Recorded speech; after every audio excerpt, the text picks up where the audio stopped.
So what I feel, all students are very much energetic. Let's start without wasting any time. शाबाश बेटे, मैं आपको बिल्कुल serial order में नहीं कराऊंगा, पहले कुछ सिलेक्टेड क्वेश्चन कराऊंगा असाइनमेंट में से, फिर हम बचे हुए क्वेश्चंस पे जाएंगे। देखो टीचर ने कौन सा सीरियल लिखा है, question number 2। What it, question number 2। मैं इसका मीनिंग समझाता हूं, उसके बाद आप इसका एग्जैक्ट स्टेटमेंट भी पढ़ोगे। देखो बेटे, उसने बोला है हमारे पास दो क्यूब हैं, टू क्यूब्स। एक क्यूब है जिसका ईच एज है ए लेंथ का, और उसने पी प्रेशर डाला हुआ है। दूसरा क्यूब है, उसका एज है 4a। उसने कितना प्रेशर डाला हमने वो निकालना है। लेकिन खास बात यह है, दोनों मटेरियल्स, दोनों क्यूब्स सेम मटेरियल के बने हुए हैं। दोनों मटेरियल सेम है दोनों क्यूब्स में, यानी कि अगर ये कॉपर का है तो ये भी कॉपर, अगर ये आयरन का है तो ये भी आयरन। अब हमने प्रेशर निकालना है इसके द्वारा। बेटे सभी बच्चों को पता होना चाहिए प्रेशर का फार्मूला क्या होता है। सभी बच्चे जानते हैं sir, pressure is equal to force upon area होता है। एरिया कौन सा, जो जमीन के साथ टच कर रहा है, क्रॉस सेक्शनल एरिया। और फोर्स का काम कौन करेगा यहाँ पर, इसका वेट। तो हम वेट लिख रहे हैं देखो, क्योंकि वेट भी एक फोर्स होता है। व्हाट इट, तो मैंने इसको वेट अपॉन एरिया लिख दिया। नेक्स्ट, अब इसको हम सिंबॉलिकली लिखें तो सभी बच्चे एग्री करेंगे sir, pressure is equal to weight है ना। वेट होता है mass into acceleration due to gravity upon area को सर आप ए लिख दो। बहुत अच्छे। और एक बात सुनो, यहां पर हमारे पास मास आ गया। मास का फार्मूला एक और फार्मूले से लिंक्ड होता है, ध्यान से सुनो। Density is equal to mass upon volume. मैंने पिछली बार भी कराया था, density is equal to mass upon volume. तो फिर बेटे मास कितना आ गया, सभी बच्चे बोलेंगे sir mass is equal to density into volume. फिर मैं उसको बोलूं बच्चे को कि बेटे क्यूब का वॉल्यूम क्या होता है।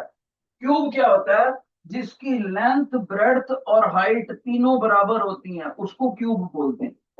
लेंथ ब्रेड्थ और हाइट तीनों एक ही लेंथ की होती है। तो क्यूब का जो वॉल्यूम होता है वो होता है किसी एज का क्यूब। क्योंकि जूनियर क्लासेस में आप पढ़ते थे क्यूब का वॉल्यूम, अगर नहीं भी पढ़ा तो याद रखना है किसी भी एज को 3 बार मल्टीप्लाई कर दो अगर ऐसा वॉल्यूम। और क्रॉस सेक्शनल एरिया क्या होता है बेटे, ये जो जमीन के साथ टच कर रहा है एरिया। सभी बच्चे बोलेंगे सर लेंथ इनटू ब्रेड्थ। तो मैंने क्या कर दिया, एरिया भी नोट कर लिया। लेंथ इंटू ब्रेड्थ मतलब ए इंटू ए, एरिया स्क्वायर। तो इन दोनों की वैल्यूज मैं पुट करूंगा, पर सबसे पहले मास की पुट करूंगा। तो मास की क्या पुट करने लगा, ध्यान से सुनो। वॉल्यूम, ये वॉल्यूम उठा लिया, साथ में डेंसिटी और ग्रेविटी और क्रॉस सेक्शनल एरिया। अब आगे देखो, वॉल्यूम की जगह ए क्यूब लिखूंगा और एरिया की जगह a square. A cube upon a square, और डेंसिटी एज इट इज, और acceleration due to gravity as it is. तो इसका मतलब है छोटे छोटे वाले क्यूब का जो प्रेशर है उसको मैं इसको सिंपल करके, कटिंग करके ए रो जी लिख सकता हूं। ए रो जी, गॉट इट। अब मेरे को तो बड़े वाले का निकालना है, तो छोटे वाले का इतना आ गया। अब हम बड़े वाले का देखते हैं, बड़े वाले का कैसे निकलेगा। शाबाश, आपकी बेटरमेंट के लिए मैं कलर चेंज करता हूँ। तो बड़े वाले ने जो प्रेशर डाला उसको हम बोल देते हैं पी डैश। उसका फार्मूला क्या बनेगा, mass dash into gravity upon area dash. अब मास डैश कितना आएगा बेटे, density into volume dash upon into gravity upon area dash. आप कहोगे सर आपने डेंसिटी डैश क्यों नहीं करा? क्योंकि दोनों मटेरियल जब सेम होंगे तो उनकी डेंसिटी सेम होएगी, अलग अलग नहीं होएगी। डेंसिटी को डैश नहीं लगाया मैंने। अब आगे देखो, इसका वॉल्यूम क्या होएगा बड़े वाले का? ध्यान से सुनो। उसने वॉल्यूम हमें दिया हुआ है, एक एज दिया हुआ है 4a। तो वॉल्यूम को length into breadth into area करना, length into breadth into height करना पड़ता है। तो इसलिए ये क्या हुआ बेटे, 64a क्यूब। अब इसी का ये नीचे वाला एरिया जो जमीन के साथ टच में है, क्रॉस सेक्शनल एरिया निकालना पड़ेगा। वो कितना निकलेगा? Volume dash area dash length into breadth, that comes out to be 16a square. अब मैं इन दोनों को यहां से उठाकर इधर पिक करूंगा, यहां पर पुट करूंगा। तो that means in the next step I can write density is equal to rho, volume की जगह मैं लिख सकता हूं 64a क्यूब, और ग्रेविटी को एज इट इज लिखूंगा, divided by cross sectional area लिखूंगा 16a स्क्वायर। तो बेटे जब इसको हम सिंप्लीफाई करते हैं, ये बनता है, देखो 64 का 64 होता है, तो ये बन गया 4, और a क्यूब से a कट करा तो ये बन गया a, और डेंसिटी एज इट इज पड़ा है, डेंसिटी और ग्रेविटी। ओके, तो P डैश हमारा इतना आया और P इतना आया। जो हमें आंसर देना है हाउ मच प्रेशर, वो इन टर्म्स ऑफ P देना है। तो गौर से देखो, ये P और P, ये P डैश का और P का फार्मूला आपस में कंपेयर करो, और आप अच्छे से नोट करोगे कि नीचे वाले फार्मूले में ये 4 का डिजिट एक्स्ट्रा लगा हुआ है, वरना बाकी चीज सेम है, बाकी चीज सेम है। इसका मतलब आप कहोगे sir P dash can be written as 4 in the bracket A rho G, और इस ब्रैकेट को इस ब्रैकेट से चेंज किया जा सकता है। इसको हटा के यहां से वैल्यू निकालेंगे 4P। इसका मतलब है बड़े क्यूब ने जो जमीन के ऊपर दबाव डाला हुआ है, वो छोटे क्यूब के दबाव के मुकाबले 4 गुना ज्यादा है। यही हमारा आंसर है। आंसर क्या हुआ? Pressure exerted by a larger cube is 4 times the pressure exerted by smaller cube। तो ये था पूरा क्वेश्चन। अब इसमें देखने वाली बात है कि पूरे बोर्ड के ऊपर एक ही क्वेश्चन कराया टीचर ने, पर फिर भी इसमें कितने सारे फार्मूले लग गए। कौन कौन से? जी, जो जो फार्मूले लगे हैं मैं उनको बॉक्स में बंद करता हूं ताकि आपका स्पेशल ध्यान जाए उस पर। एक तो हमने ये यूज करा, pressure is equal to force upon area, पहला पॉइंट। दूसरा हमने ये यूज करा कि फोर्स को वेट भी कहा जा सकता है, force is equal to weight, वरना हम फोर्स को वेट से रिप्लेस नहीं कर सकते। तीसरा हमने ये यूज करा कि वेट का अपना फार्मूला होता है mass into acceleration due to gravity, यानी तीसरा फार्मूला होता है weight is equal to mass into acceleration due to gravity, ये भी यूज करा। फोर्थ हमने यूज करा density is equal to mass upon volume, density is equal to mass upon volume. और फिफ्थ हमने ये यूज करा कि वॉल्यूम जो होता है, वॉल्यूम क्यूब का जो वॉल्यूम होता है, volume of the cube, cube CUBE, वो जितनी भी क्यूब की एज लेंथ होती है उसको उसका क्यूब कर दो, उसको 3 बार मल्टीप्लाई कर दो, ये भी यूज करा। फिर हमने ये भी यूज करा cross sectional area of the cube. Cross sectional area होता है जितना भी एज लेंथ होता है उसका स्क्वायर कर दो। देखो मैंने टीचर ने लिखा ब्रैकेट में एज और ऊपर स्क्वायर लगा दे, ये भी हमने यूज करा।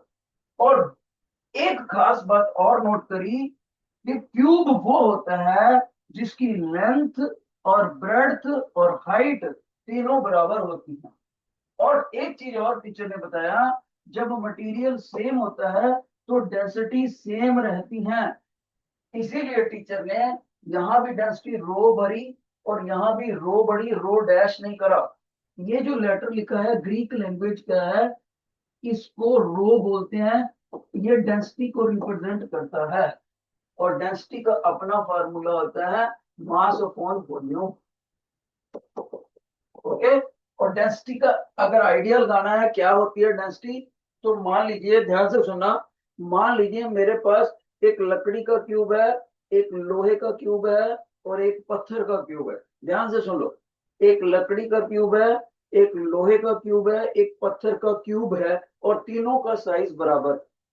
तो सबसे कम डेंसिटी होगी लकड़ी की, उससे ज्यादा डेंसिटी होगी पत्थर की, उससे भी ज्यादा डेंसिटी होगी लोहे की।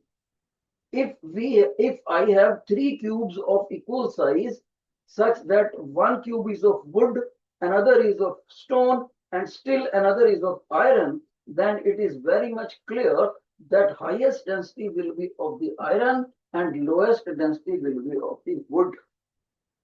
ठीक है। तो इस तरह से हमने इसको करा। जिन बच्चों को पहला न्यूमेरिकल न्यूमेरिकल नंबर 2 समझ आ गया, वो टीचर को फीडबैक देंगे। Raise your right hand. शाबाश। If you have understood, raise your right hand.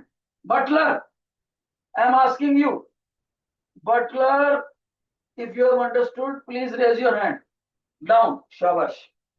जिन बच्चों को ये नहीं समझ आया वो बिना डरे लेफ्ट हैंड खड़ा करेंगे, क्योंकि ये न्यूमेरिकल दमदार था। एक ही न्यूमेरिकल में कितने फार्मूले यूज हो गए, लेट्स काउंट। एक बॉक्स, दूसरा बॉक्स, तीसरा box, fourth box, fifth box, sixth box, 6 box से। जिन बच्चों ने ये फार्मूला नहीं, क्वेश्चन नहीं नोट करा, उनको सजेशन दी जाती है कि जो चीज बॉक्स में लिखी है टीचर ने, एटलीस्ट वो नोट कर लो कॉपी। नोट कर लो, शाबाश, जल्दी से नोट कर लो। ये 6 box. Force is equal to weight, weight is equal to mg, pressure is equal to force upon area, volume of the cube is equal to h cube, area of cross section of the cube is equal to h square, density is equal to mass upon volume। सभी बच्चे ये 6 box note कर लें कम से कम, वरना आपका नुकसान हो जाएगा। देखो कुछ बच्चे डेस्करेट का फर्स्ट बेंच पे सेंट्रल लाइन लिख ही नहीं रहा बच्चा। Desperate central line first bench. You are not writing even a single word. मैं पर्टिकुलरली तुम्हारा नाम अनाउंस कर दिया, आपको पता होना चाहिए। आपके प्रिंसिपल मैम ने साथ में क्लास ज्वाइन कर रखी है, वो देख रहे हैं साथ में कौन सा बच्चा कैसा पढ़ रहा है।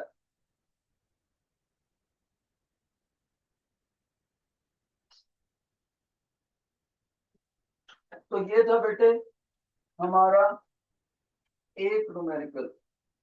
अब हम न्यूमेरिकल नंबर 3 पे जाएंगे।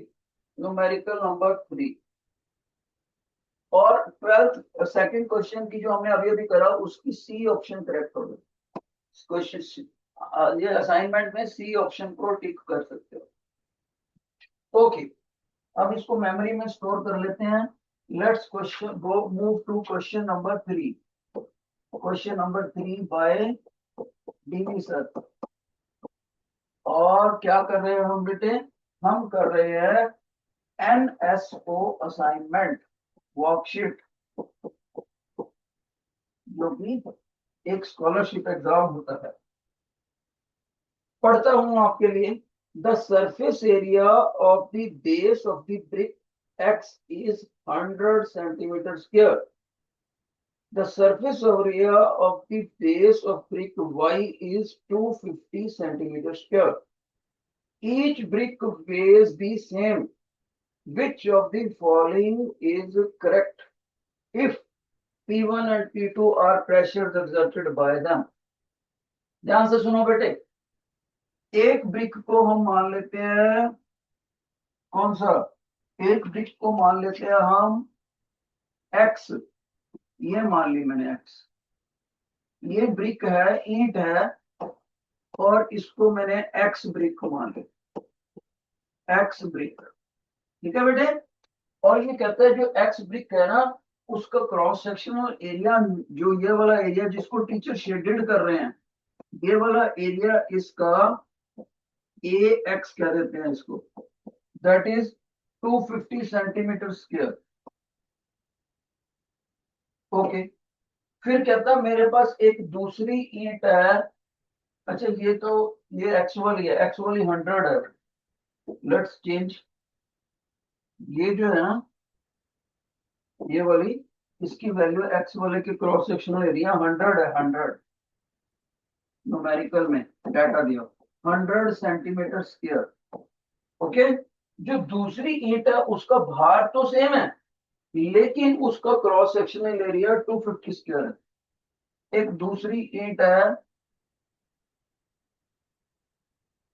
उसका क्रॉस सेक्शनल एरिया अलग है, और वो एरिया है बेटे जिसको मैं अभी टिक कर रहा हूँ, ये वाला एरिया, ये वाला एरिया वाई ईंट का, वाई ईंट का क्रॉस सेक्शनल एरिया है 250 सेंटीमीटर स्क्वायर।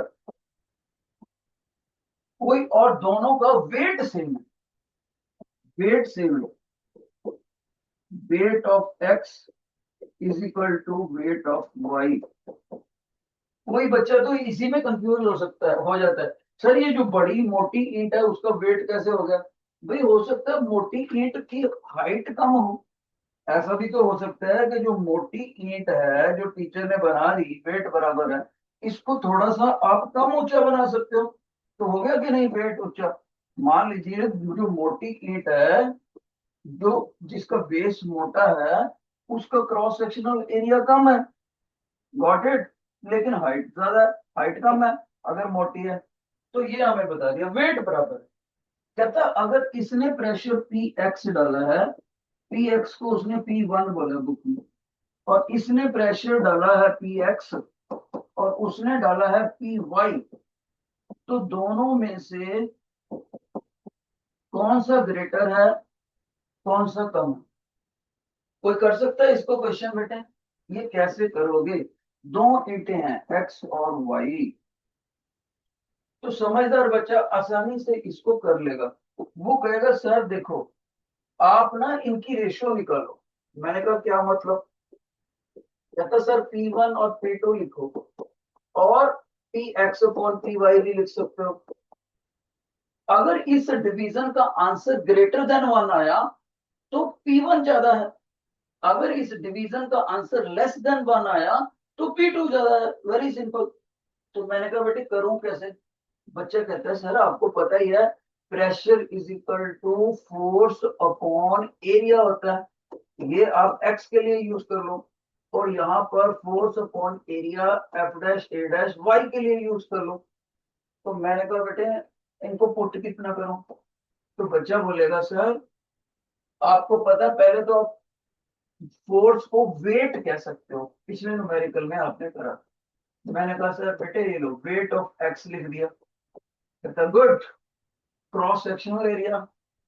वो कहता सर देखो उसने दिया ही हुआ है क्रॉस सेक्शनल एरिया, तो मैंने इसको 100 सेंटीमीटर स्क्वायर लिख दिया। दूसरा बच्चा कहता है सर दूसरी वाली का वेट आपको वेट डब्ल्यू लिखना चाहिए, फिर वाई, और उसका क्रॉस सेक्शनल एरिया भी आपको दे रखा है। तो मैं उस बच्चे को बोला बेटे ये दो, एक बार डिवाइड यहाँ है, एक बार यहाँ है, एक बार डिवाइड यहाँ है, ये इतने डिवाइड कैसे सॉल्व करने पड़ते हैं? तो उस बच्चे ने मेरे को समझाया सर आपको ये पता होना चाहिए कि अगर a upon b divided by c upon d हो, तो तीन divide on divide upon divide, तो इसका आंसर होता है एडी अपॉन बी सी। ये आपको जूनियर क्लासेस में टीचर ने सिखाया होना चाहिए। इसका मतलब मैं इसको भी ऐसे करूंगा, तो डी को ए के साथ पहुंचा देना, यानी 250 को वेट एक्स के साथ, तो P1 upon P2 is equal to weight x multiplied by 250, और नीचे ये देखो B और C इकट्ठे होकर नीचे आ गए, यानी वेट y और 100 यहाँ आ गया बेटे। और वेट से वेट कट हो सकता है क्योंकि ये दोनों इक्वल दे रखे हैं, तो जब इसको इक्वल कट कर दिया तो P1 और P2 इनको कट करके 1 आ गया बेटे, और ये देखो 250 अपॉन 100 आ गया। और सभी बच्चों को पता है कि जब इसको सॉल्व करेंगे ये 2.5 आएगा, और 2.5 इज ग्रेटर देन 1।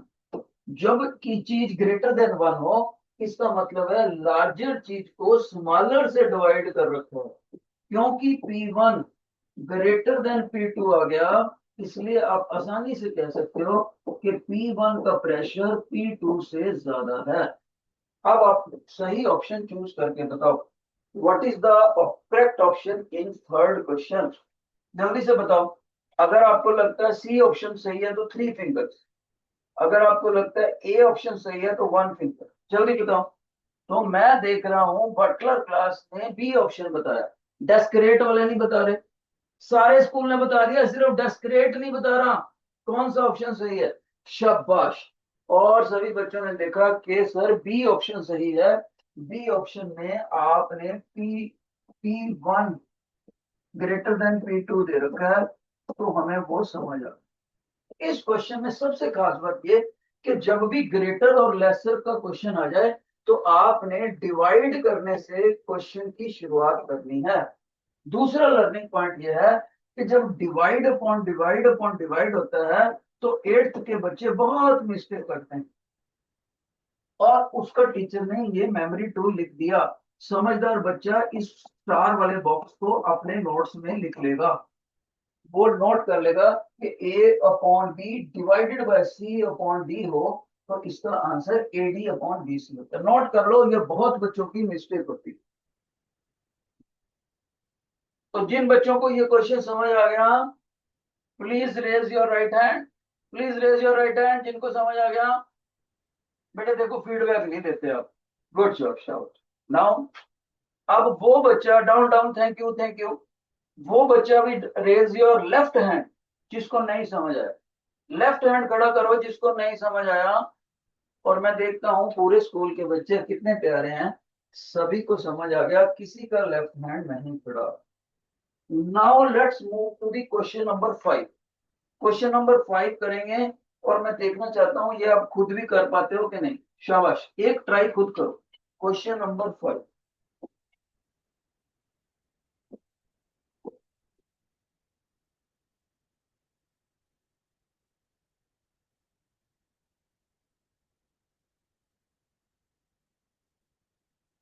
आपने करना है, अपनी स्टेटमेंट पढ़नी है, मैंने नहीं कराना ये।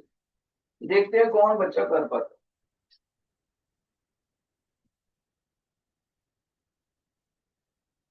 शाबाश।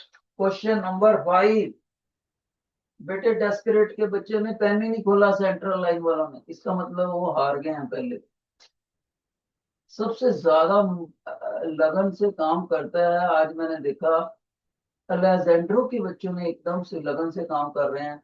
अरिस्टोटल में एक भी बच्चा ऐसा नहीं है जो कोशिश नहीं कर रहा है इस क्वेश्चन को करने की। डैनेट के बच्चे नहीं कर रहे, इधर उधर ध्यान है। डेस्करेट के बच्चे कर रहे हैं। और ये मर्सल के बच्चे तो आंसर भी बताने लग गए। वाह। बेटे कोई बच्चा माइक पर आकर बताएगा इमर्सन का, इमर्सन का बच्चा कोई भी फिफ्थ क्वेश्चन का, माइक पर आओ, आंसर बताओ, ए बी सी डी। अच्छा फिंगर खड़ी कर दो, चलो बैठ जाओ बैठ जाओ। अपने बेंच से ही आप एक एक, ओके, इमर्सन का आंसर पता लग गया मेरे को। इमर्सन का आंसर पता लग चुका है मेरे को। बाकी सेक्शंस का देखते हैं। इमर्सन का और बटलर का पता लग गया। इमर्सन ने फोर्थ आंसर दिया, बटलर ने फर्स्ट दिया। और बताओ, और कोई आंसर? कन्फ्यूशियस में मिक्स आंसर आ रहा है। कन्फ्यूशियस में ज्यादा बच्चों का, चलो 1 आ रहा है, तो मैं 1 ले लेता हूँ। और कोई? अरविंदो का 1 आ रहा है, अरविंदो का 1 आ रहा है। ओके। और अरिस्टोटल का 1 आ रहा है, डेनेट का 1 आ रहा है। अरिस्टोटल का 1 आ रहा है, डेनेट का 1 आ रहा है। कोई बचा तो नहीं है? अलेजेंड्रो, अलेजेंड्रो का 4th आ रहा है। अलेजेंड्रो का 4th आंसर आ रहा है। अब टीचर इसको सॉल्व करेंगे, देखते हैं किसका सही है। शाबाश। लो बेटे, इस क्वेश्चन की स्टेटमेंट में हमारे पास एक स्टैचू है। इस स्टैचू की खास बात क्या है? ये एक स्टैचू है।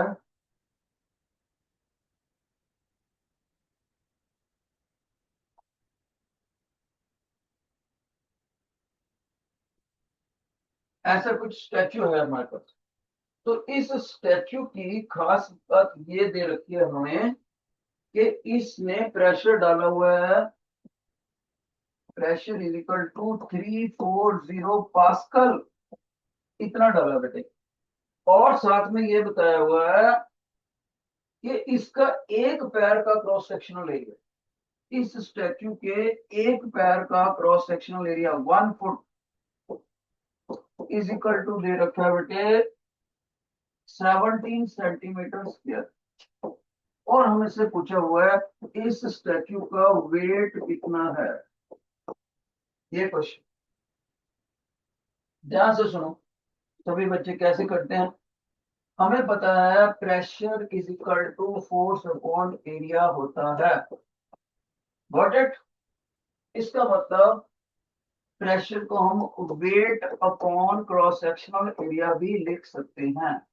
तो एरिया को प्रेशर से क्रॉस पोजीशनिंग करके हमारे पास वेट का फार्मूला आ गया pressure into total cross sectional area.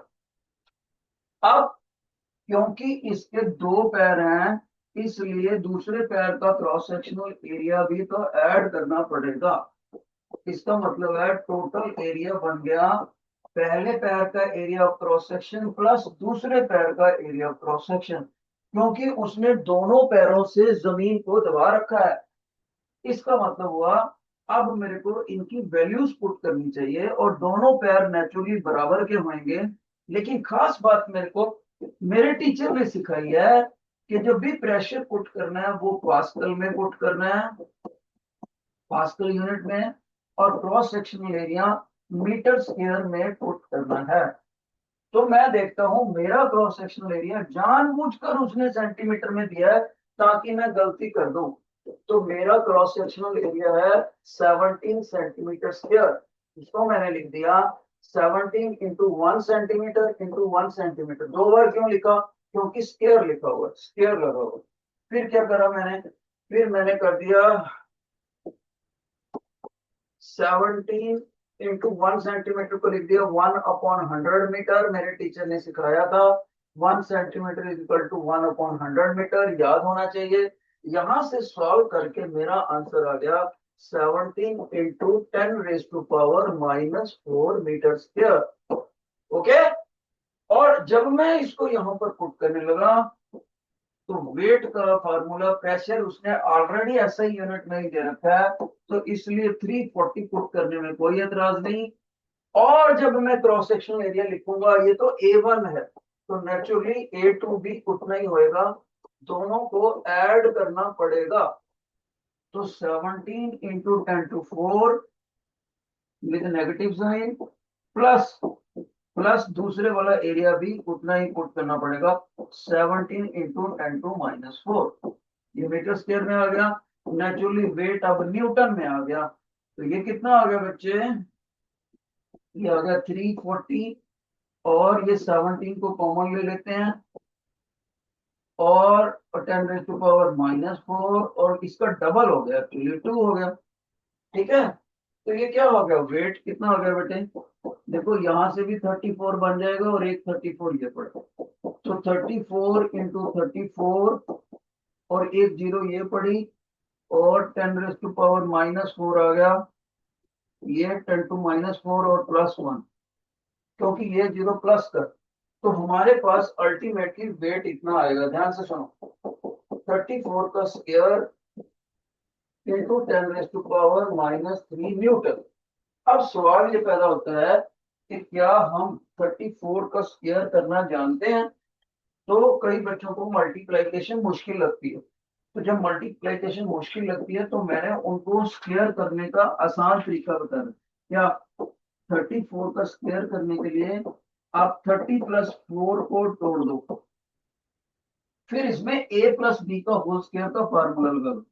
क्या होता है a + b का होल स्क्वायर, a + b का whole square a square plus b square plus twice ab, ये फार्मूला लगाना चाहिए। तो 30 का स्क्वायर आ गया 900, 4 का स्क्वायर आ गया 16 और ट्वाइस ab यानी के 240, 2 इंटू 4 इंटू 30। ओके, तो इतना बनेगा ये। जब हमने इसको सॉल्व ऐड करा, मैं छोटे बच्चों की तरह सॉल्व कर रहा हूं ताकि आपको कंफ्यूजन ना हो। तो ये बन गया बेटे, वेट बन गया 1156, और देखो 10⁻³ है, तो इसका मतलब नीचे ले जाएंगे तो 1000 लगाना पड़ेगा। और डेसिमल नोटेशन, 6 कवर हुआ, 5 कवर हुआ, 1 कवर हुआ, इस 1 का डेसिमल आएगा तो 1.156 न्यूटन। इसका मतलब हुआ किसी का सही नहीं, वो सारे स्कूल का गलत हो गया, सारे स्कूल का ही गलत हो गया बेटे। इसीलिए इसको एनएसओ के क्वेश्चन बोलते हैं। लेकिन बटलर के कुछ बच्चे सही कर रहे हैं। बटलर में कुछ बच्चों ने 1 भी आंसर दिया था और 3 भी दिया था, शाबाश। तो फिर भी बटलर को आधी शाबाश जाती। ओके। लेकिन बाकी क्लास नहीं सॉल्व कर पाई। जानते हो क्यों नहीं कर पाए बेटे? क्योंकि आपने दो ही ट्रैप थे इसमें, इस क्वेश्चन में दो ट्रैप थे। पहला ट्रैप, बच्चों ने सेंटीमीटर के मीटर नहीं बनाए।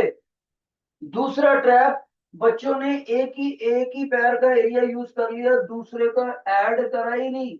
दो पैर होते हैं स्टैचू के, हमेशा ह्यूमन स्टैचू के। ओके, शाबाश। तो आपको इस बात का ख्याल रखना चाहिए कि 1 metre is equal to 100 centimetre होता है। ये कन्वर्जन फार्मूला हमारे लिए काम आया है। इसीलिए यहां से मैंने 1 सेंटीमीटर की वैल्यू यहां निकाल के पुट करी, तो 1/100 मीटर पुट करी। जिन बच्चों को ये न्यूमेरिकल समझ आ गया, वो टीचर को फीडबैक देंगे by raising the right hand. Raise your right hand. Descartes, central bench, first line, first bench central line. ये बच्चा कुछ कोई रिस्पॉन्स ही नहीं है इसका। Okay, down. जिनको नहीं समझ आया वो लेफ्ट हैंड खड़ा करेंगे बेटे, जिनको आ गया डाउन डाउन डाउन, जिनको नहीं समझ आया लेफ्ट हैंड। ओके, इसका मतलब है मेरे बच्चों को ये भी समझ आ गया। तो फिफ्थ क्वेश्चन का आपको सी ऑप्शन लगाना है, सी ऑप्शन। टिक कर लो अपनी असाइनमेंट, टिक कर। अब हम डिस्कस करेंगे sixth question. Sixth question discuss करेंगे, इसको मेमोरी में डाल लेते हैं। इस क्वेश्चन को करने के बाद ना, सिक्स्थ क्वेश्चन को हम एक बार मेमोरी वाली फोटोज को वापस निकाल के रिवाइज करेंगे, देखेंगे चारों क्वेश्चन भूल तो नहीं गए हमें, फिर हम आगे बढ़ेंगे। तो क्वेश्चन नंबर 6, और ये है फैकल्टी का नाम धीरज वशिष्ठ, और कर क्या रहे हैं हम, एनएसओ वर्कशीट। क्वेश्चन नंबर 6, देखो बेटे इस शीट में क्या है। कहता है the diagram shows a simple mercury barometer. Barometer क्या होता है सभी बच्चे? जो वातावरण ने, वायुमंडल ने हमारे ऊपर दबाव बना रखा है हवा का, उसको मापने वाला device. Barometer is a device which measures the atmospheric pressure on us. Okay, तो किसी जगह पर ये प्रेशर ज्यादा होता है, किसी पे कम। शिमला में एटमॉस्फेरिक प्रेशर कम है, चंडीगढ़ में उससे ज्यादा है। क्यों? क्योंकि शिमला ज्यादा एक्सक्यूज मी है। सर सर इन फिफ्थ वो तो सर स्टैचू है सर, वो तो एक सर एक पैर पर खड़ा है, फिर दूसरे पैर पर कैसे सर? वो तो स्टैचू, वो थोड़ा फर्क पड़ेगा। नहीं बेटे, वो देखो, अब साथ में फोटो इसीलिए दे रखी है कि साथ में फोटो इसीलिए, उस स्टैचू ने दोनों पैर नहीं उठा, एक पैर उठाया नहीं हुआ, उसने एक पैर पीछे एक पैर आगे करके दोनों जमीन पे टच कर रहे। सर ओके, ध्यान से देखो सर आप ध्यान से देखो, उसका इस स्टैचू का एक पैर पीछे है एक आगे है, लेकिन दोनों ही जमीन के ऊपर टच करेंगे। ठीक है, तो ये चलो, अगर बाय चांस कभी अच्छा सा फिगर ऐसा आ जाए जिसमें एक पैर ऊंचा उठाया हुआ होगा किसी और न्यूमेरिकल में, तो वहां पर आपको डबल नहीं करना थोड़ा सा। बहुत अच्छा पॉइंट पकड़ा। लेकिन ये फिगर ब्लैक एंड व्हाइट है, हो सकता है बच्चे को गलती लगी हो एक ही पैर पर, दोनों पैर टच कर रखे हैं। ये मैंने तो बनाई है असाइनमेंट। अगला question, the diagram shows a simple mercury barometer. Excuse me sir हाँ जी। सर अगर एक होगा तो एक का निकालेंगे। अगर एक ही पैर टच कर रहा होगा, यहाँ पर मैंने फार्मूले में A1 प्लस A2 करा था ना, वो आपने A1 ही रखना है, बस प्लस नहीं करना। Sir okay. हाँ, तो अब क्वेश्चन नंबर 6 पे मरकरी का इतना दिया रखा था, mercury level at a height h when atmospheric pressure is इतना। ओके, ध्यान से सुनो। जो मरकरी के अंदर कहता, जब हाइट h है ना मरकरी की, तब एटमॉस्फेरिक प्रेशर जो है वो है 1 2 3 4 5 पास्कल, इतना है। What is the pressure at P लिख रखते हैं, पी का क्या मतलब होगा, what is the pressure at P. अच्छा, गौर से देखो, पी पी उसने दे रखा है 0.4, हाइट कम कर दी है बच्चे उसने। ध्यान से सुनो, ये मैं आपको फिगर में समझाता हूँ। ये है मरकरी का भरा हुआ कंटेनर, और उसके अंदर ये लगा रखी है इसने ट्यूब।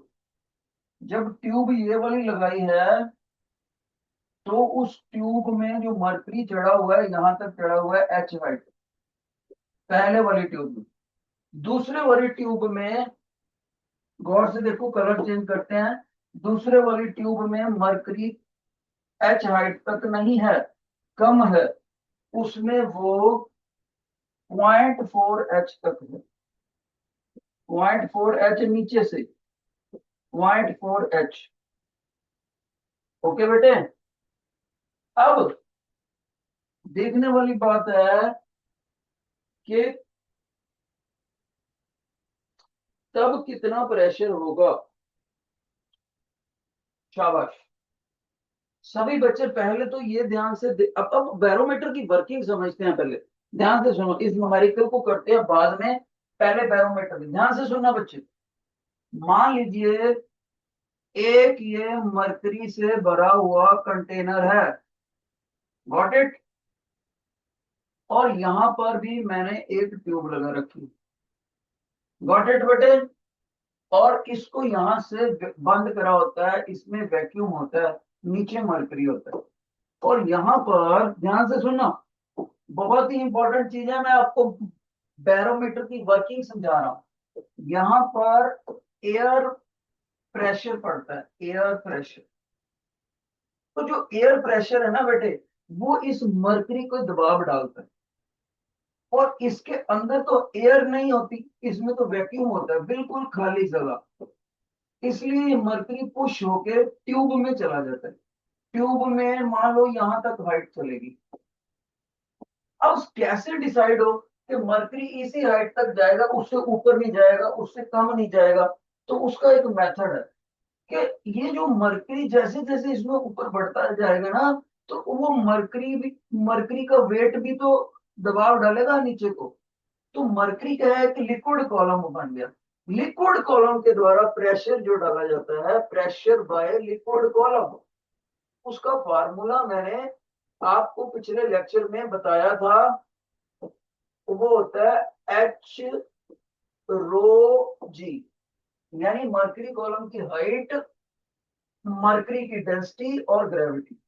तो जब मरकरी के द्वारा डाला गया इधर से प्रेशर, और इधर से हवा का प्रेशर, ये एयर प्रेशर कह रहे थे, और ये मरकरी वाला प्रेशर कह रहे थे। तो दोनों प्रेशर जब बराबर हो जाते हैं, तब मरकरी इधर से ऊपर जाना बंद कर देता है, क्योंकि दोनों प्रेशर ने अपने आप में बैलेंस कर दिया, इक्विलिब्रियम हो गया। इसलिए जब हम मरकरी के द्वारा मापा गया प्रेशर मापेंगे, तो क्योंकि वो एयर के प्रेशर के बराबर है, तो इनडायरेक्टली हमने एयर का प्रेशर ही माप लिया। यानी कि इस तरह से इक्विलिब्रियम का फायदा लेके बैरोमीटर अपना काम करता है। अब उसने बोला कि अगर पहले वाले कंटेनर में, पहले वाले केस में यहां पर प्रेशर है तो वो इतना है जब हाइट है h, तो दूसरे वाले केस में 0.4 h। तो जब 0.4 h हाइट बन गई, तो प्रेशर कितना होगा ये उसने बताया।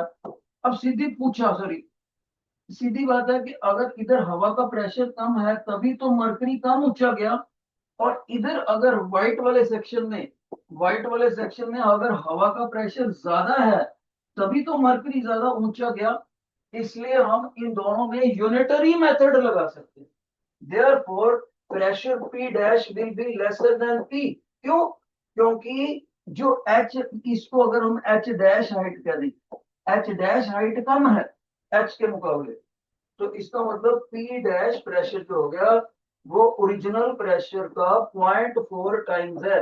जिस प्रोपोर्शन में हाइट कम होगी है उसी प्रोपोर्शन में प्रेशर कम हो जाएगा।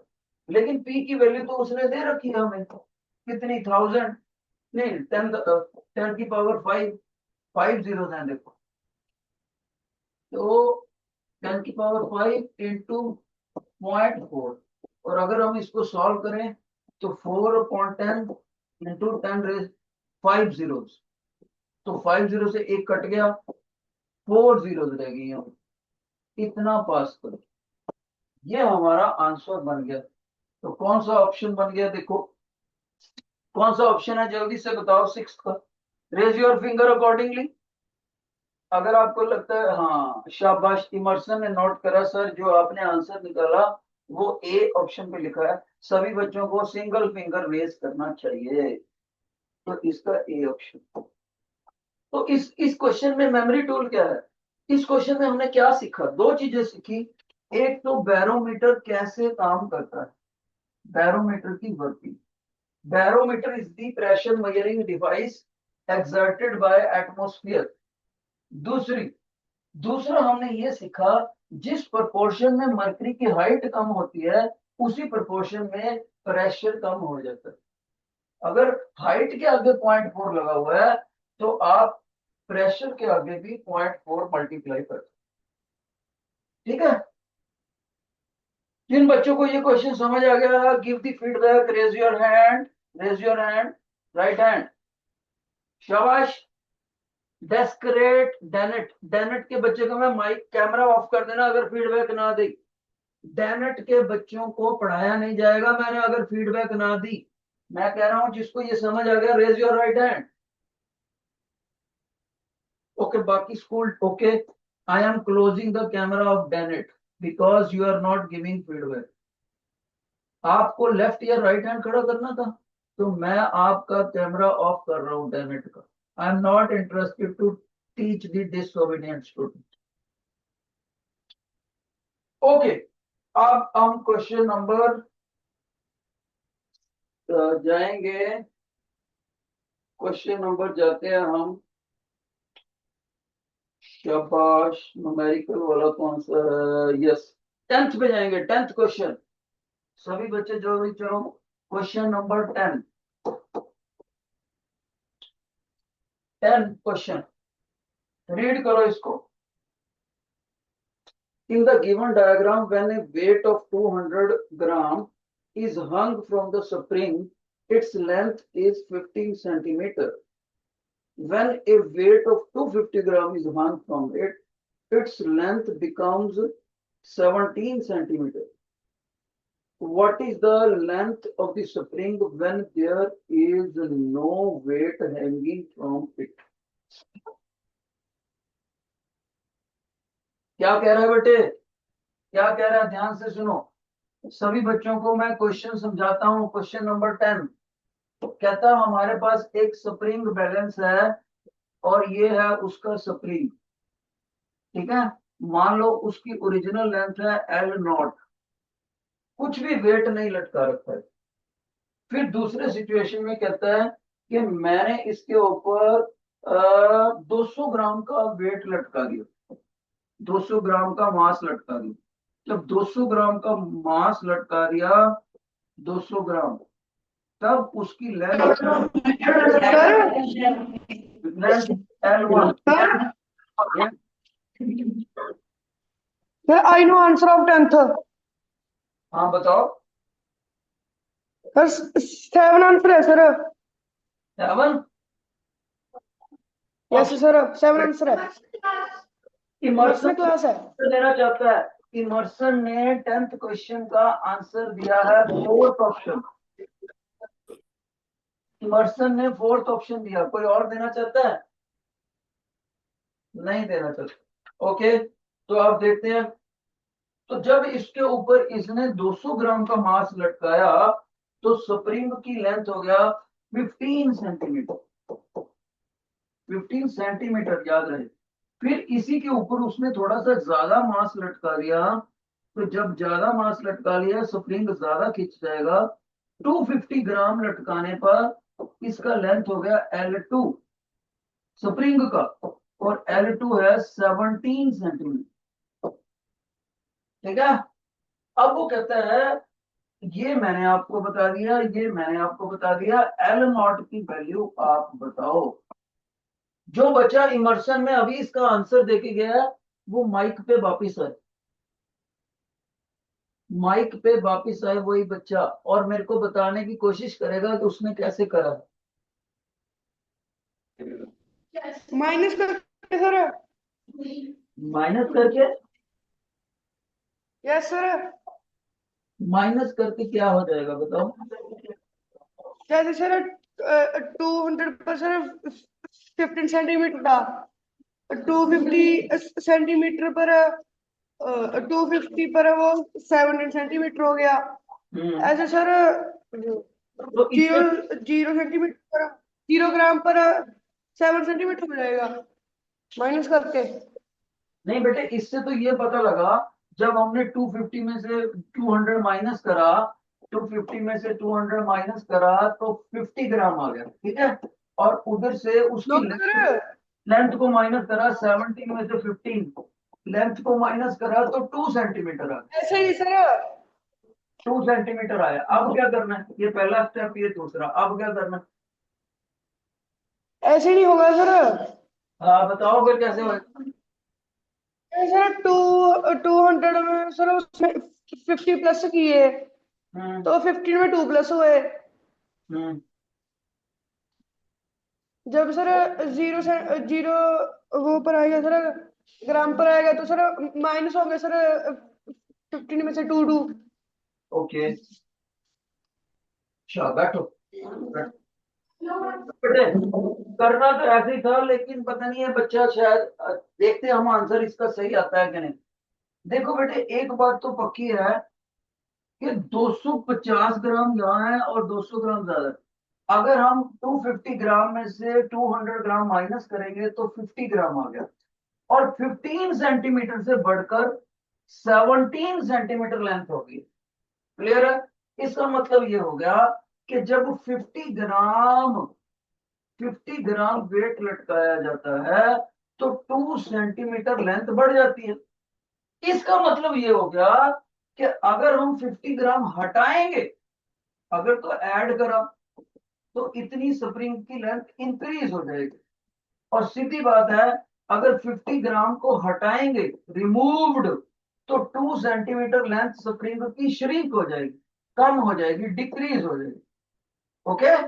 अब गौर से देखो इधर कितना वेट है 200, तो 200 के अंदर 50 ग्राम के कितने पार्ट होते हैं? 4 पार्ट होते हैं। 50 ग्राम, 50 ग्राम, 50 ग्राम और 50 ग्राम।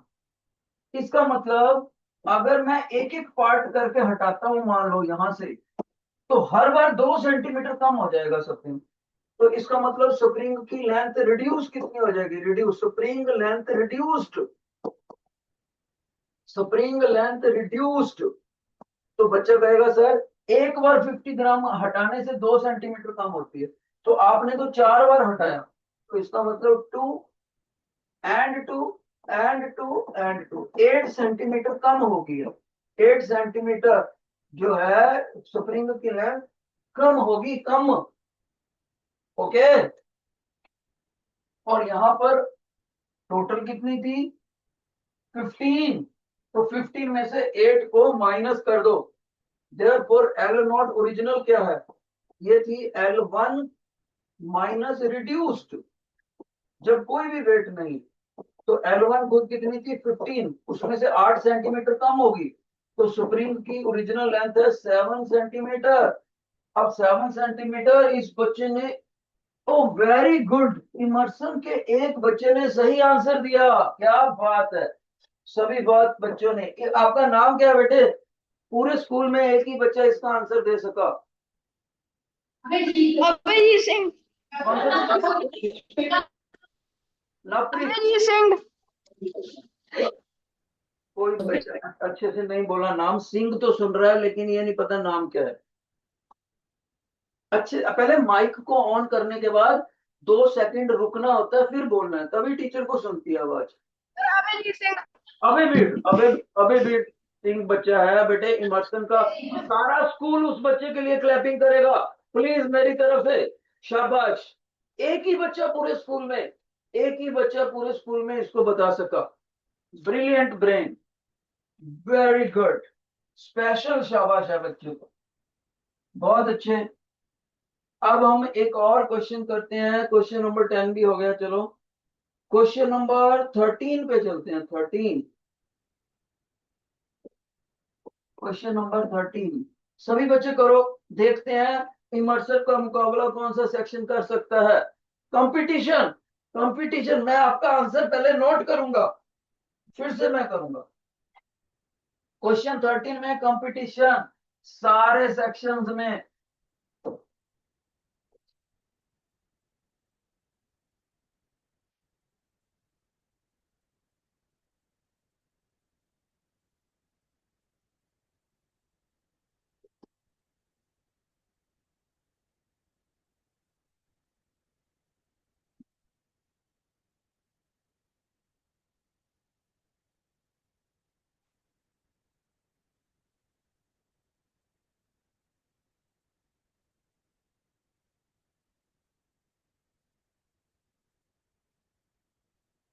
शाबाश। क्वेश्चन नंबर 10, मीनिंग समझा दूं? पहले क्वेश्चन सुन, नहीं 13 सर। एक स्प्रिंग बैलेंस लगी हुई है और उसके बाद उसी के नीचे एक दूसरी स्प्रिंग बैलेंस लगा दी, दूसरी स्प्रिंग बैलेंस लटका दी बिल्कुल वैसी ही। फिर जाके उसने यहाँ पर 10 किलोग्राम का मास लटका दिया। अब वो कहता है कि अगर इसको फर्स्ट बोल दें, इसकी रीडिंग को R1 बोल देते हैं, इसकी रीडिंग को R2। अब हमें ऑप्शन दे रखी है R1 और R2 दोनों में 10 की रीडिंग आएगी, पहली ऑप्शन।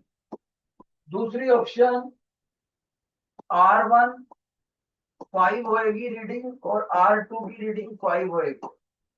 तीसरी ऑप्शन R1 की रीडिंग 10 होएगी, R2 की रीडिंग 0 होएगी। चौथी ऑप्शन R2 की reading, late me write down, R1 की रीडिंग कुछ भी हो सकती है लेकिन R1 और R2 की रीडिंग 10 होगी प्लस करके। कौन सा सही है? हाँ, Aristotle. What is the answer by Aristotle? Option.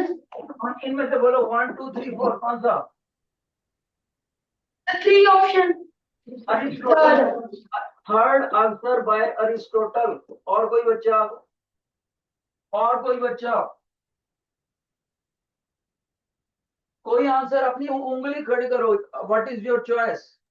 Aurobindo का क्या है? अरविंदो के बच्चे फोर्थ कह रहे हैं, अरविंदो के बच्चे कह रहे हैं फोर्थ ऑप्शन। D option. अरे मर्सन डी ऑप्शन। इमर्सन का सी, इमर्सन कह रहा है सी। सर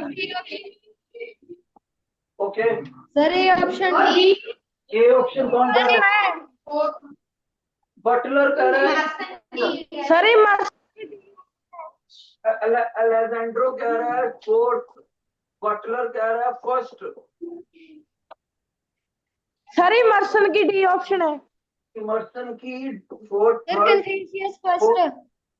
है सर कन्फ्यूशियस की फर्स्ट ऑप्शन। कन्फ्यूशियस की फर्स्ट कह रहे हैं।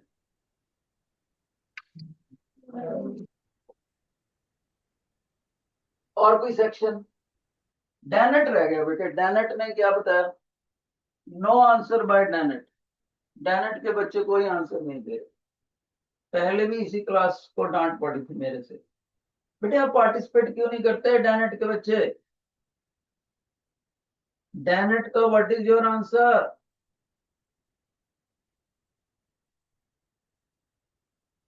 डैनेट स्टूडेंट्स आर नॉट पार्टिसिपेटिंग, बाकी सारा स्कूल पार्टिसिपेट कर रहा है।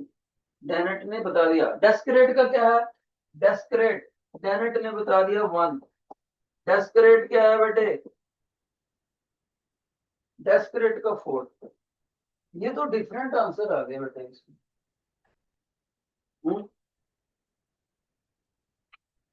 मान लीजिए आपके घर में अखबार वाला रद्दी बेचने आता है, तो आपने उस रद्दी को पहले ही तोल के रखा हुआ है, 10 kg है, तो रद्दी वाले ने ऐसे स्प्रिंग बैलेंस लगा दी, एक ऐसे और फिर एक ऐसे। ओके, रद्दी वाले ने ऐसे स्प्रिंग बैलेंस लगा दी है। तो गौर से देखो बेटे, ये स्प्रिंग बैलेंस को 10 kg नीचे को खींचेगा, इसके स्प्रिंग को, राइट। तो कोई बच्चा कहेगा सर ऐसे तो ये दोनों मिलके भी इसको खींचेंगी, स्प्रिंग बैलेंस का अपना वेट नेग्लिजिबल लिया गया, स्प्रिंग बैलेंस। तो ओवरऑल टेंशन जो है, ओवरऑल टेंशन दोनों स्प्रिंगों पे आती है, लेकिन रीडिंग, रीडिंग क्या होगी? शाबाश, रीडिंग क्या होगी? इस स्प्रिंग बैलेंस की बात करते हैं पहले, ऊपर वाली बैलेंस। ऊपर वाली बैलेंस के ऊपर कितना भार लटका हुआ है, हम इसको, इन दोनों का ज्वाइंट वेट देख लो। ऊपर वाली स्प्रिंग बैलेंस पे कितना भार है? बच्चा कहेगा सर ऊपर वाली पे है लगा हुआ R1, R2 का भार, R2 का जो भी भार है स्प्रिंग बैलेंस का, और असली 10 kg, दोनों टोटल करने पड़ेंगे। मैंने कहा R2 तो लगभग नेग्लिजिबल है, तो कहता फिर 10 ही ले लो। फिर हम देखते हैं नीचे वाली पे कितना भार है, ऊपर वाली को छोड़ दो, नीचे वाली स्प्रिंग बैलेंस एक बार पूरी स्ट्रेच होगी तो उस पे कितना भार है? 10 kg। ओके, तो दोनों पे स्ट्रेच आया। तो जिन बच्चों ने इसमें 1 आंसर दिया, 1, जिन बच्चों ने इनका 1 आंसर दिया, उनको सही कहना पड़ेगा, ठीक है। दोनों, देखो स्ट्रेचिंग तो इस स्प्रिंग को भी मिलेगी, स्ट्रेचिंग इस स्प्रिंग को भी मिलेगी, ऊपर वाले स्प्रिंग को कौन स्ट्रेचिंग देगा? ये दोनों मिलकर। अब इस स्प्रिंग बैलेंस का उसने वेट नेग्लिजिबल लिया, ना के बराबर, तो इसका मतलब इस स्प्रिंग में कौन स्ट्रेचिंग ला रहा है? 10 kg। और नीचे वाले स्प्रिंग में कौन स्ट्रेचिंग ला रहा है? 10 kg। ये था क्वेश्चन। अब क्वेश्चन नंबर, वापिस चलते हैं, फर्स्ट क्वेश्चन को देखते हैं। First question, first question objective type है। चलो इसमें competition, which of the following statement is true. चलो पढ़ते हैं साथ के साथ। An object will continue moving uniformly until the resultant force on it is 0। एक बॉडी मोशन में चलती रहेगी जब तक कि उसके ऊपर रिजल्टेंट फोर्स 0 ना हो। बिल्कुल सही है, body will be in motion अगर उसका रिजल्टेंट फोर्स 0 न्यूटन से ज्यादा हो। तो पहले वाला ऑप्शन सही है। दूसरे वाला देखते हैं। The bodies do not change their state of rest or motion unless acted upon by unbalanced external force। दूसरे वाला भी सही है। तो किसी भी बॉडी के ऊपर जब उसका शेप चेंज होएगा, ऐसे मैंने फोर्स लगाया डब्बे के ऊपर, बॉक्स के ऊपर फोर्स लगाया, तो ये बॉक्स, फोर्स लगाने से ये डिब्बा यहां से दब जाएगा, तो उसका शेप चेंज हो गया। क्यों चेंज हो गया? क्योंकि मेरे द्वारा लगाए गए एक्सटर्नल फोर्स को बैलेंस करने वाला फोर्स नहीं था या कमजोर था। जब भी अनबैलेंस्ड फोर्स लगेगा तो बॉडी की शेप चेंज हो जाएगी, या फिर वो रेस्ट से मोशन में आ जाएगी, या मोशन से रेस्ट में आ जाएगी। ये ठीक है दूसरा।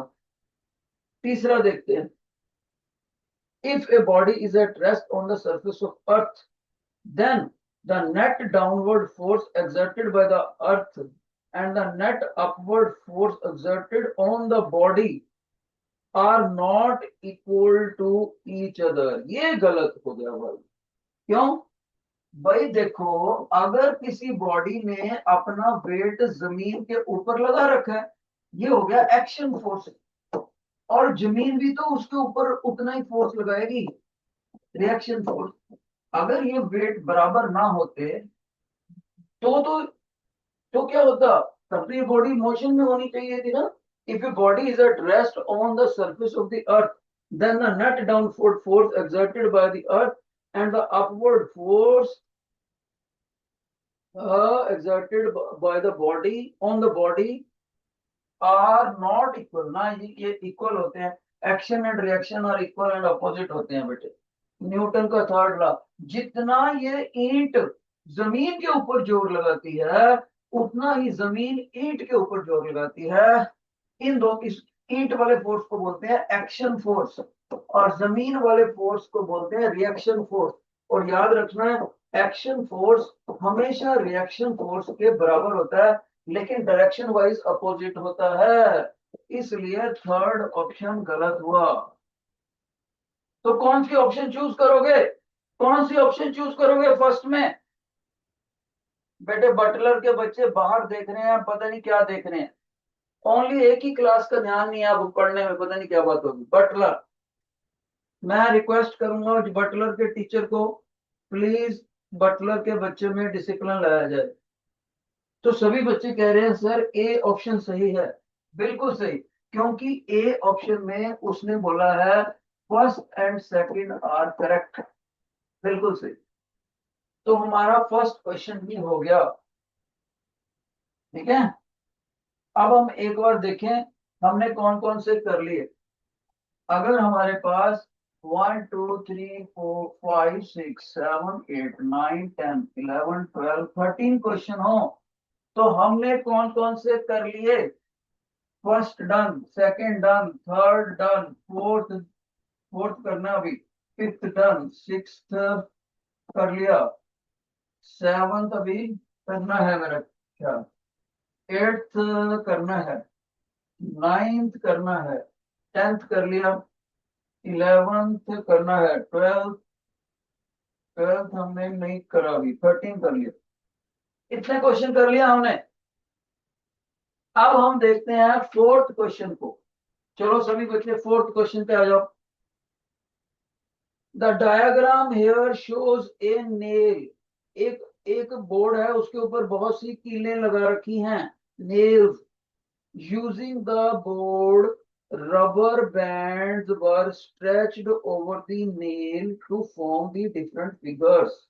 ओके, देखो ए फिगर में उसने स्क्वायर ऐसा बना दिया, बी फिगर में कुछ ट्रायंगल बना दी, ऐसे ऐसे अलग शेप बनाई।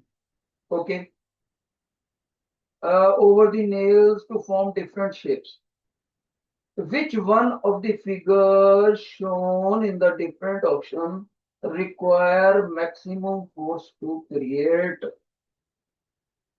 Which one of the figures shown in different options require the maximum force to create? कौन से फिगर को बनाने के लिए हमें रबड़ को ज्यादा खींच के ज्यादा जोर लगाना पड़ेगा? कौन सा बच्चा बता रहा है? कन्फ्यूशियस का आंसर पता लग गया मेरे को। ओके, कन्फ्यूशियस का आंसर मैंने नोट कर लिया। बाकी बच्चे इमर्सन का भी नोट कर लिया, इमर्सन का भी सेम है। और कोई कंफ्यूज, अरविंदो का भी सेम है, अरविंदो का भी सेम है। शाबाश, 3 सेक्शन में आंसर दिया इसका। कौन से इमर्सन में किसी बच्चे ने कुछ चेंज कर दिया? अब इमर्सन में फिक्स मिक्स आंसर आ रहा है। इमर्सन के बच्चे 1 भी कह रहे हैं, 4 भी कह रहे हैं, कन्फ्यूशियस के 1 कह रहे हैं, अरविंदो के 1 कह रहे हैं। और कोई बच्चा? डेनेट का क्या आंसर है? टेस्करेट का क्या है? बताएंगे। अलेजेंड्रो ने बताया 1, अलेजेंड्रो बोलता है 1। ओके, और कोई बच्चा? डेस्करेट ने भी 1 बोल दी। डेस्परेट ने डेनेट नहीं बोलता बेटे, डेनेट इज नॉट रेस्पॉन्डिंग, बटलर का भी बना था। ओके, बटलर का। सर सर हाँ जी, इमर्शन का 1 and 3 है, 1 and 4 नहीं है। इमर्सन का कुछ बच्चे 1 कह रहे हैं, कुछ कह रहे हैं 3, 3 कह रहे हैं, 4 नहीं कह रहे। ओके, अब हम देखते हैं इसमें क्या सही है। बेटे अगर आप इन इन फिगर्स को देखोगे तो आपने क्या नोट करा कि जो नेल है ना, नेल, उनका ऐसे वाला गैप ज्यादा है, ये गैप मोर है, और इस नेल का ऐसे वाला गैप कम है, ये वाला गैप कम है, यानी L is greater than L, capital L is greater than L। ठीक है, तो अब हम देखते हैं कौन सी रबड़ को सबसे ज्यादा खींचना पड़ा। सबसे ज्यादा आसानी से पता लगता है कि जो ए फिगर है, ए फिगर, उसमें रबड़ को इतना खींचना पड़ा। ए यहां तक चला गया, फिर यहां तक, ये ए फिगर में यहां से यहां तक, और यहां से यहां तक हमने इनके सेंटर्स में लिया एल पॉइंट। देखो ये लगभग 2L हो गया, और ये लगभग 2 स्मॉल एल हो गया, और ये 2L हो गया, और ये लगभग 2 स्मॉल एल हो गया। तो गौर से देखा जाए, ए वाले में टोटल स्ट्रेचिंग कितनी होगी, 4L प्लस 4L, ए वाले में। आप गौर से देख लो, इतनी स्ट्रेचिंग कहीं भी नहीं है। ट्रायंगल में तो बिल्कुल ही कम होएगी, बी ऑप्शन तो बिल्कुल ही नहीं हो सकता, सी ऑप्शन भी नहीं हो सकता, उसमें रबड़ कम खींची है ए के मुकाबले, और डी ऑप्शन भी नहीं हो सकता, क्योंकि ए ऑप्शन में सॉरी 3 है, ए ऑप्शन में एक और भी है, सॉरी, ए ऑप्शन में ये 3L एंड 3L हो गए थे, तो ये देखो 6L हो गया। तो ए ऑप्शन में इस रबड़ को सबसे ज्यादा खींचना पड़ेगा, इसलिए हमें ज्यादा जोर लगाना पड़ेगा। तो जिन बच्चों ने ए ऑप्शन बताया था फोर्थ में, उनको सही आंसर बोला जाएगा ए ऑप्शन, ए ऑप्शन। और ये किसने बताया, वाह, कॉन्फ्यूशियस सही, अलेक्जेंड्रो सही, और ये कौन सा है बेटे, दूसरा अरिस्टोटल भी सही है, और डेस्परेट भी सही है, बटलर भी सही है। इमर्सन थोड़ा सा कंफ्यूज हो गया, और डेस्करेट अकेली क्लास है जिसने पार्टिसिपेट नहीं करा, और डेस्करेट के बच्चे क्लास छोड़ के पता नहीं क्यों चले गए हैं। डेस्करेट के बच्चे को अगर आपकी क्लास उनके साथ है तो प्लीज आप उनको रिमाइंडर दो कि क्लास लंबी चढ़ेगी, अभी खत्म नहीं हुई क्लास। कोई भी बच्चा डेस्करेट में मैसेज देकर आए कि class is not yet over, Descartes के बच्चों ने क्लास छोड़ दी। अब हम चलते हैं क्वेश्चन नंबर 7 पे बेटे, फर्स्ट 6 क्वेश्चन हो चुके हैं, क्वेश्चन नंबर 7 पे पढ़ो, करो जल्दी से इसको। क्वेश्चन नंबर 7,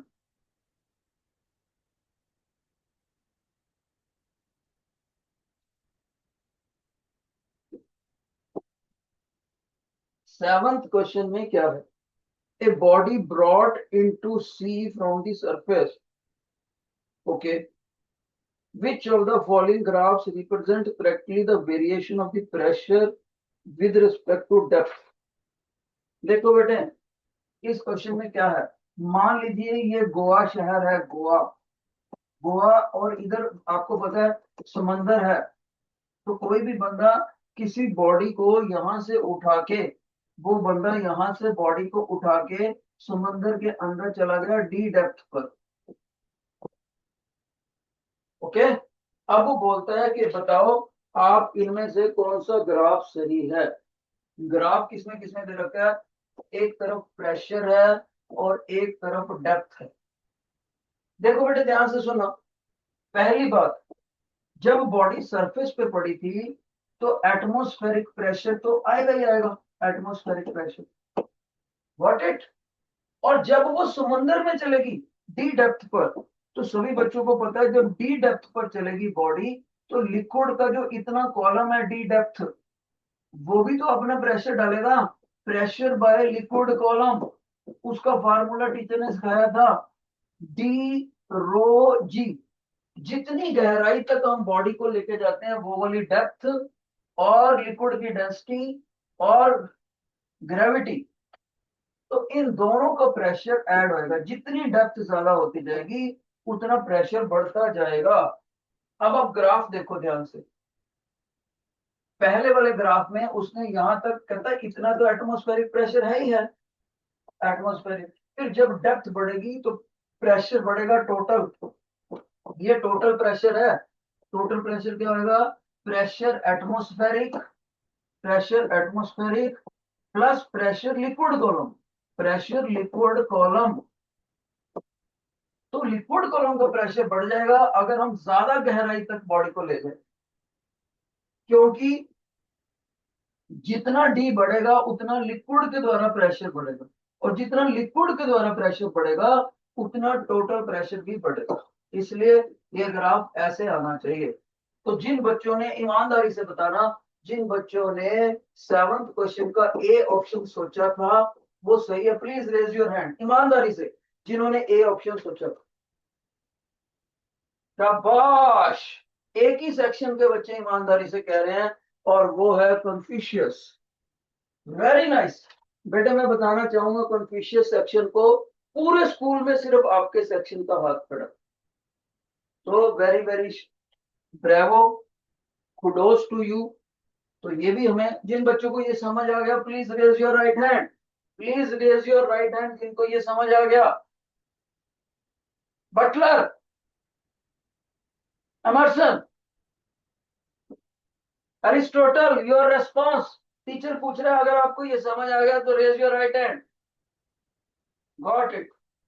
तो हमने बेटे 7th क्वेश्चन भी कर लिया। थोड़ी सी हिम्मत और रखो, आज हम इसको खत्म कर देते हैं। आपको बड़ा अच्छा लगेगा कि हम सारी असाइनमेंट खत्म कर ली। क्वेश्चन नंबर 8 में कंपटीशन है, जल्दी पढ़ो। क्वेश्चन नंबर 8 में competition. What is your option? Question number 8।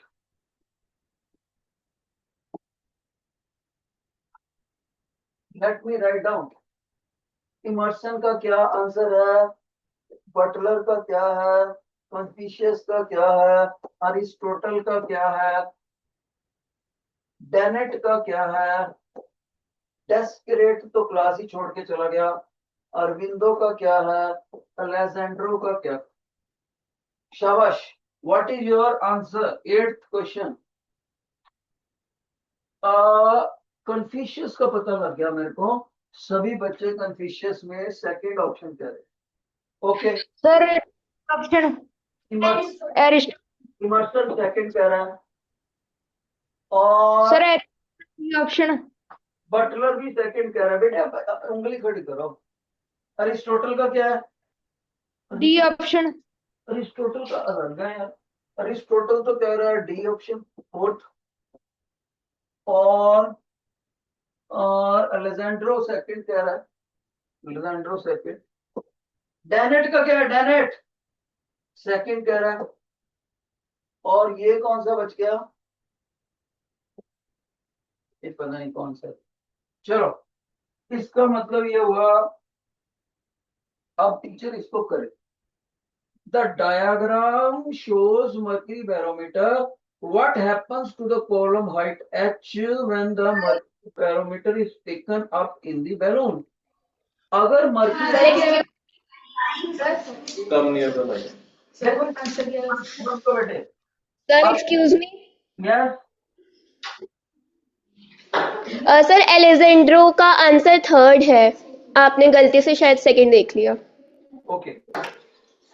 अब हम इसको देखते हैं। अगर हम ना यहाँ पर गोवा का शहर ले ले, गोवा का क्यों बोलते हैं टीचर?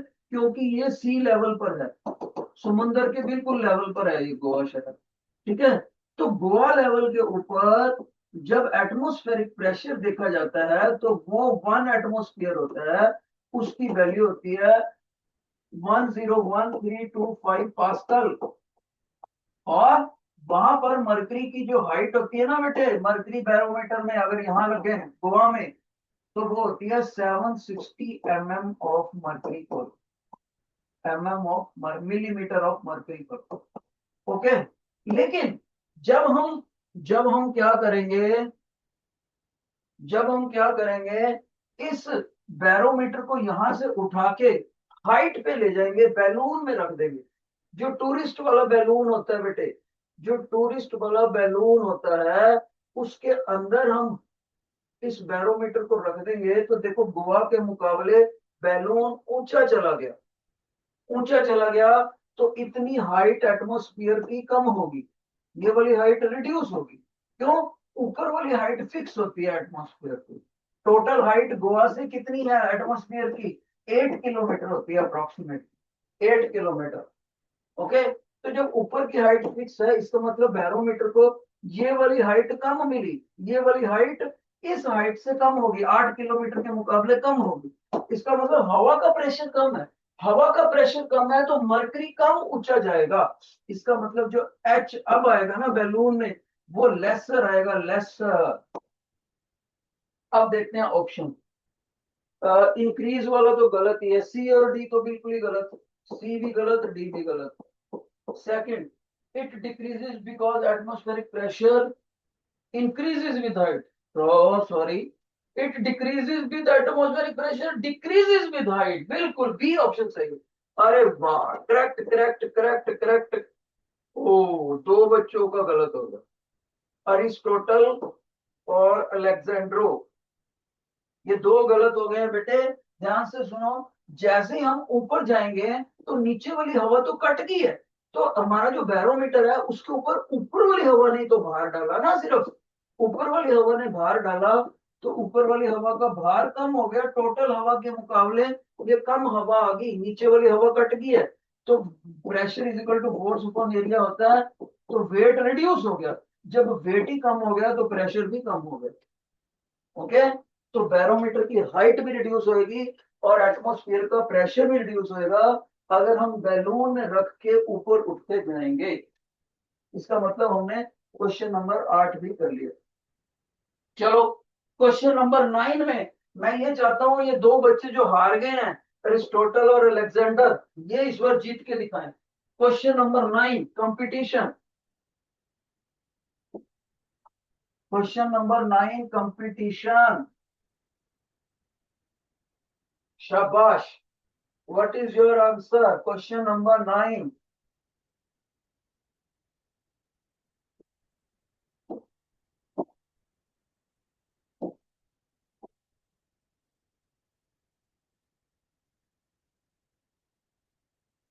क्वेश्चन नंबर 9 में इमर्सन ने आंसर दे दिया है अपना, बहुत अच्छे, पता लग गया।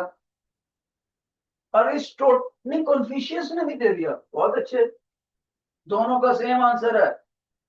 एलेजेंड्रो ने भी दे दिया, बहुत अच्छे, तीनों का सेम आंसर। 3 सेक्शन ही आंसर दे रहे हैं और कोई नहीं दे रहा। वाह, बाकी सेक्शन, हाँ ये भी दे रहा है, अरिस्टोटल, अरिस्टोटल भी दे रहा है भाई, अरिस्टोटल। और बड़ी हैरानी की बात है, चारों सेक्शन एक ही आंसर दे रहे हैं और चारों कह रहे हैं सर फर्स्ट ऑप्शन। अब टीचर इसको करेंगे। ए wooden block floats on the beaker, in the beaker of water. Okay, the block is near the wall of the beaker. Okay, the if P1, P2, P3 are the pressures at P, Q, R, okay, respectively at the bottom of the container, then कौन से point का pressure ज्यादा है, कम है? तो ये answer बिल्कुल सही है बेटे, ध्यान से सुनो। अगर टीचर गौर से आपको फिगर दिखाए तो पी पॉइंट, यहाँ पर कौन सा पॉइंट है फिगर में, हाँ, यहाँ पर पी पॉइंट, यहाँ पर क्यू पॉइंट और यहाँ पर आर पॉइंट है मेरा ख्याल। Let me recheck, R point. ये तीनों ही पॉइंट कंटेनर के टॉप हाइट से बराबर की डेप्थ पर है। इन तीनों की जो हाइट है, ये वाली हाइट h1, ये वाली हाइट h2 इक्वल है, ये वाली हाइट h3 इक्वल है। जब प्रेशर हाइट इक्वल हो तो pressure exerted by the liquid column h rho g, सारे लिक्विड की डेंसिटी तो सेम ही है, और ग्रेविटी की वैल्यू 9.8 मीटर पर सेकंड स्क्वायर होती है, ये भी सेम हो गया, कांस्टेंट है। ऊपर से हाइट भी सेम होगी है सभी की। जब हाइट भी सेम होगी तो pressure P1 is equal to, यहाँ पर P1 है, अगर यहाँ पर प्रेशर P2 है और यहाँ पर P3 है, तीनों प्रेशर बराबर होंगे। और जिस जिस लॉ के द्वारा ये प्रेशर बराबर होते हैं उस लॉ का नाम याद रखना है। अगर डेप्थ सेम हो तो प्रेशर सारे पॉइंटों पर सेम होता है, इसको बोलते हैं पास्कल लॉ। नोट कर लो सभी बच्चे, इसका नाम पूछा जा सकता है पेपर में, पास्कल लॉ। तो एमर्सन को, कन्फ्यूशियस को, अलेक्जेंडर को, अरिस्टोटल को, सभी को शाबाश। लेकिन मैं बताना चाहूंगा बाद में बटलर के बच्चों ने भी सेम आंसर दे दिया, थोड़ा सा लेट दिया है लेकिन उनका भी सही हो। एक सेक्शन नहीं दे सका, डैनेट और डेस्करेट का कैमरा कुछ गड़बड़ करता है, कभी ज्वाइन करता है कभी नहीं। तो बेटे 9th क्वेश्चन भी हो गया, 10th भी हो गया, 2 क्वेश्चन बचे हैं, जल्दी से कर देते हैं, जल्दी से 2 क्वेश्चन। शाबाश। 11th क्वेश्चन, कंपटीशन है इसमें भी, 11th में भी कंपटीशन। शाबाश। 11th में कंपटीशन, क्वेश्चन 11। ओके, इमर्सन सबसे पहले आंसर दे रहा है। अरे वाह, कन्फ्यूशियस भी उससे पहले ही दे चुका, मेरा ध्यान ही नहीं गया। इमर्सन एंड कन्फ्यूशियस दोनों का सेम आंसर है। और कोई बच्चा, और कोई बच्चा? कन्फ्यूशियस में मिक्स आंसर आ रहा है, फर्स्ट एंड सेकंड, और इमर्सन में एक ही आंसर आ रहा है, फर्स्ट। कन्फ्यूशियस में एक बच्चा सेकंड कह रहा है, ज्यादातर बच्चे 1 कह रहे हैं, इमर्सन में 1 कह रहे हैं। और कोई बच्चा मुकाबला करना चाहता है इस सेक्शन का? Butler, what is your answer? Aristotle, Aristotle भी 1 कह रहा है, अरिस्टोटल 1 कह रहा है बेटे। और कोई? डेस्करेट भी 1, डेस्करेट 1 कह रहा है।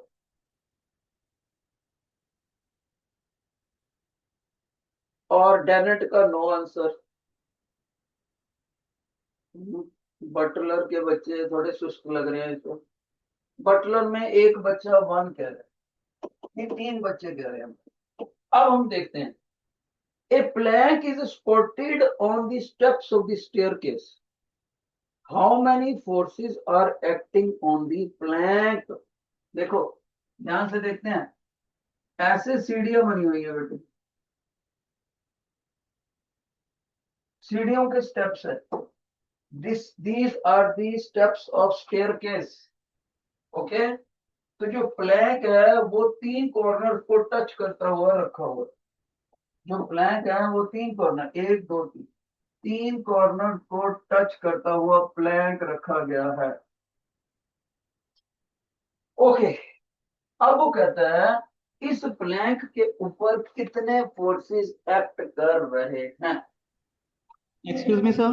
Yes, Sir, can we sum up now? It's time for the break, sir. Lunch break. Sir एक क्वेश्चन का टाइम मिल Can we सकता है stop? कि नहीं? आप बताइए, एक टाइम मिल सकता है? You can continue for one question, sir, please. Okay, तो बच्चे Okay. एक क्वेश्चन का हम करते हैं। देखो देखो, इस प्लैंक ने जमीन इस कॉर्नर को दबाया और कॉर्नर ने प्लैंक को ऊपर को दबाया, एक फोर्स तो यहाँ लगा। इस प्लैंक ने इस कॉर्नर को दबाया तो कॉर्नर ने action and reaction, Newton third law, तो इसने भी लगा दिया। इस प्लैंक ने कॉर्नर को दबाया, कॉर्नर ने प्लैंक को दबा दिया, 3 तो यही हो गए, ठीक है। और बताओ, ये जो प्लैंक है इसका वेट भी तो करता है, जमीन अपने तरफ खींचती है हमेशा। What is the weight of the body? It is the force with which the body is attracted toward the centre of the earth. एक तो वेट हो गया, एक एक्शन हो गया, एक नहीं, रिएक्शन, रिएक्शन, अनदर रिएक्शन, ये सारे फोर्सेस हैं बेटे। और आपका आंसर आना चाहिए था फर्स्ट, बिल्कुल सही। तो बेटे एक क्वेश्चन बचा, टाइम की शॉर्टेज की वजह से, वो आप खुद करोगे 12th क्वेश्चन, ठीक है। 12th question yourself. और मेरे को मैसेज आया है टीचर का कि बच्चों का लंच टाइम रिड्यूस आ जाता है, छोटे छोटे प्यारे प्यारे बच्चे हैं, इसलिए क्लास को वाइंड अप करते हैं। जिनको आज का समझ आ गया प्लीज फीडबैक दो, ऐसे वेव करो हैंड, वेव योर हैंड और फ्री हो आप, फ्री हो। क्वेश्चन नंबर 12 आपने खुद से कर। Thank you, thank you.